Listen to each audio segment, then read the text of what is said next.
Bangla medium ধারাবাহিকের নতুন পর্বে দেখা যায় যে অ্যালিনাকে দেখা মাত্রই সবকিছু মনে পড়ে যায় আরশিয়ার। অ্যালিনাকে দেখিয়ে সবার সামনেই জানিয়ে দিল ওই অ্যালিনাই তাকে ঝালমুড়ি খেতে দিয়েছিল। তারপর আমার হাত থেকে মোবাইলটা নিয়ে নেয়। আস্তে আস্তে আমার ঘুম চলে আসে। পরে কি ঘটেছিল তার আমি বলতে পারি না। কথাটা শুনেই চমকে ওঠে সবাই। ইন্দিরা বলে, আচ্ছা, তখন তোমার ভিকি স্যার কোথায় ছিল? আরশিয়া বলে, আমি জানি না, আমরা তো তখন গার্ডেনের দিকেই ছিলাম। অ্যালিনা খেপে গিয়ে আরশিয়াকে মিথ্যেবাদী বলে মারতে যায়।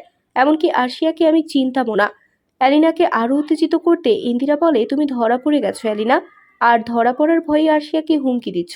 অ্যালিনা বলে, সে আপনি যা খুশি ভাবতেই পারেন, আমি বলবো নিজের স্বামীর কুকীর্তি ধামাচাপা দিতেই আরশিয়াকে দিয়ে মিথ্যে বলাচ্ছেন। ইন্দিরা বলে, দাঁড়াও দাঁড়াও, একটু আগেই বললে তুমি ওকে চেনো না, এখন তো আবার ওর নাম ধরে ডাকছো। তাহলে কি এবার আরশিয়ার সাক্ষীতেই ধরা খাবে অ্যালিনা? বন্ধুরা, তোমাদের কি মনে হয়? এক্ষুনি একটি লাইক দিয়ে এবং কমেন্ট করে জানিয়ে দাও তোমাদের মতামত। ধন্যবাদ।